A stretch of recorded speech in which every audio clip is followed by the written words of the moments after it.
Zayne's Anecdote, A Pure White Heart. Chapter 1. The Legendary Dr. Zayne. The office looms in front of John. To say he's nervous is an understatement.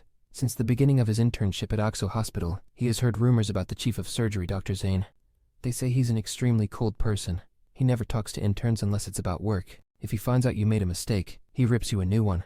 On top of that, he never socializes with his colleagues outside of work. He lives at his office, and he doesn't have any friends. All he does is work, functioning like a surgical machine without a sliver of humanity.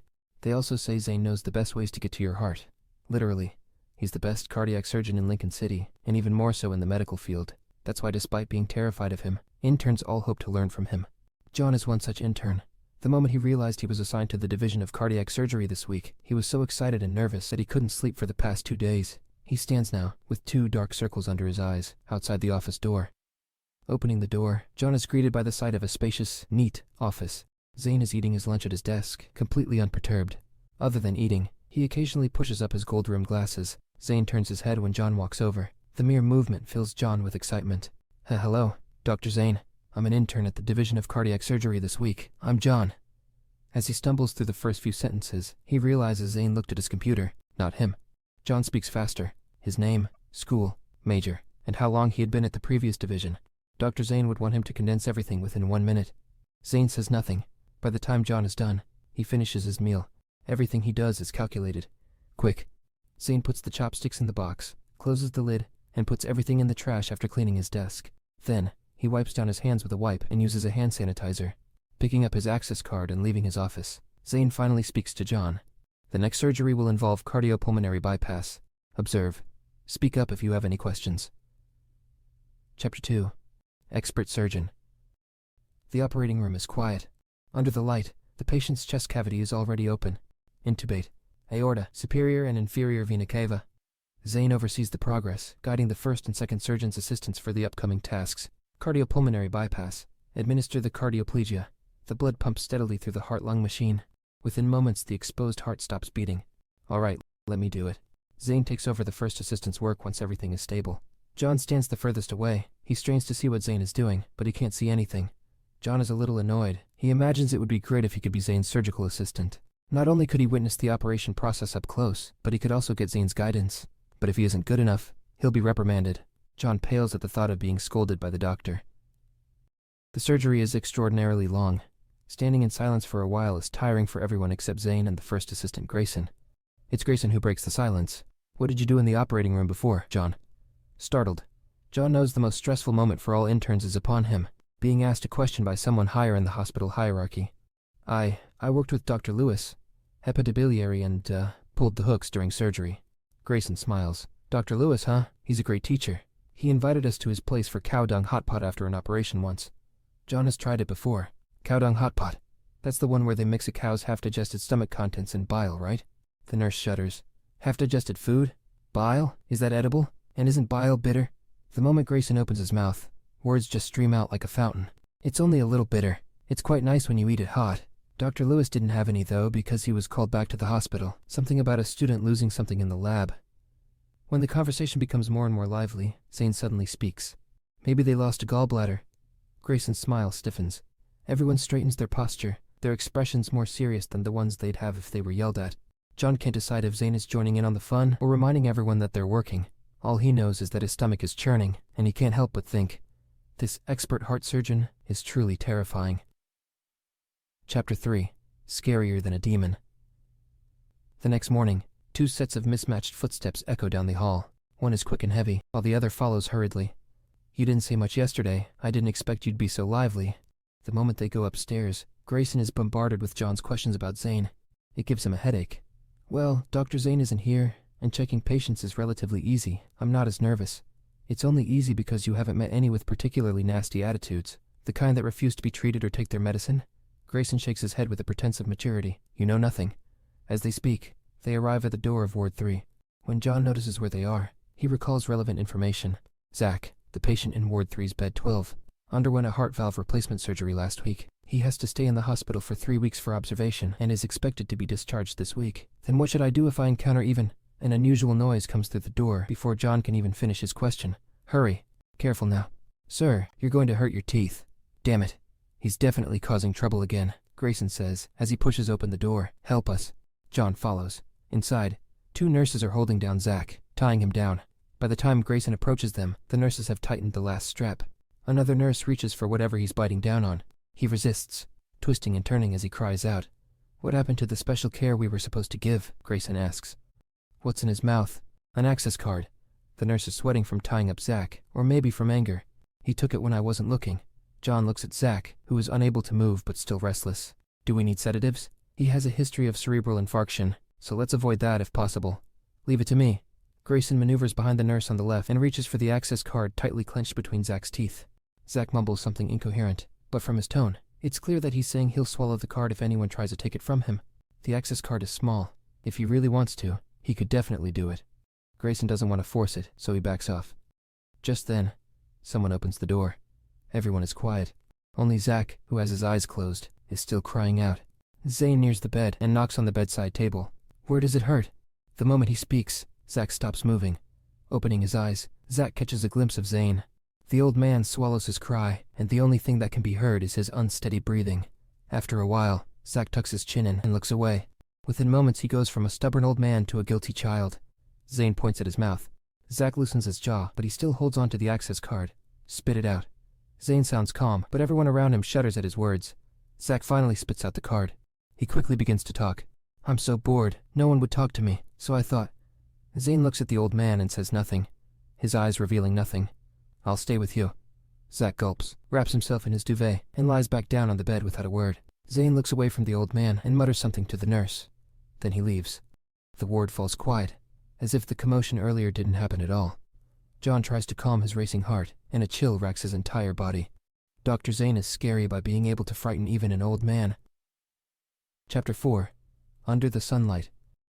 John learns from the nurses that the old man from Ward 3 is not the only one who listens to Zayne. All of his patients, no matter how temperamental or troublesome, become obedient and meek in front of him. As expected of Zayne, the man said to be able to terrify anyone.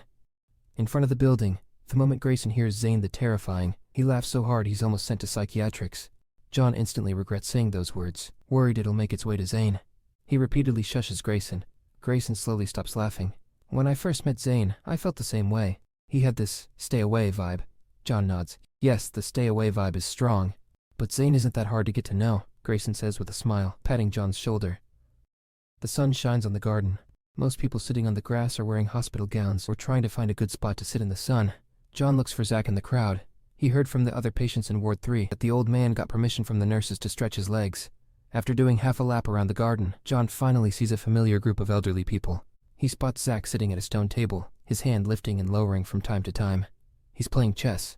John's view of his opponent is obscured by the bushes. He moves to the other side, away from the bushes. The person playing chess with Zach is Zayne, who wears normal, regular clothes. John's jaw drops.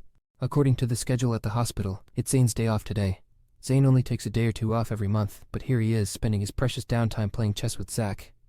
John doesn't approach and watches. Zach squeezes the piece in his hand, putting it down and picking it up again. After some serious thinking, he finally makes a move. You lost. Zayne moves his rook on top of Zach's king. I lost again. Zach scratches his head, then pats it twice. Dr. Zayne, you should go easy on an old man like me. Let's play again. We already agreed this was the last round. Zayne packs away the pieces in a slow manner. You must keep your promise now that you lost. Go get a checkup tomorrow. Zach's peppered brow furrows. He leans back and waves his hands. No, I'm not going. If you don't, another doctor will see you. Zayne's words are lukewarm, but they sound quite threatening to Zach. Zach lowers his hands and purses his lips. He looks reluctant and maybe a little disgruntled. John can hear Zach mumble under his breath. Even you don't care about me, huh, Dr. Zayne? Zayne closes the chessboard with a soft sigh. Don't worry, I'll accompany you, he says, sounding more friendly than before. Zach stares at the grass for a while. Okay then, he says quietly. But Zayne isn't that hard to get to know. Grayson's voice rings in John's ears. Ever been to the radiology? Most patients are accompanied by their families, but there are a lot of lonely elders like Zach. Their family members only show up before the surgery. They sign some papers, confirm the surgery is successful, and then leave. The elderly are always alone during observation. They must feel sad seeing other patients with their families. That's why the care of nurses and doctors is important to them. Caring for them, to the extent Zayne does, though, it's rare. He's drawn back from his thoughts at the sight of the old man and Zayne talking and laughing. For the first time, John doesn't feel Zayne's coldness. It's almost as if it's been melted by the same sunlight that blankets the grass beneath them. Chapter 5. Once Ice Melts. At noon, John stands in front of Zayne's office with Zach's report in hand. After knocking a few times and getting no response, he carefully pushes the half-closed door.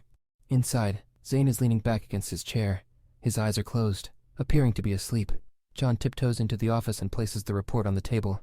Zayne doesn't move, nor does he open his eyes. Has this afternoon's surgery started? Not yet. It's an hour away. You still have time to rest, John says quickly. Zayne lets out a soft and sits up. Remember to check on bed 32, he says, as he wipes his brow. Okay, John has already memorized every patient in the hospital. Bed 32 is Jean, and they checked on her yesterday. But Zayne continues. Call her family and tell them they must come with her to her examination tomorrow morning. Understood. John knows John's examination tomorrow includes an enhanced CT scan that requires a contrast agent.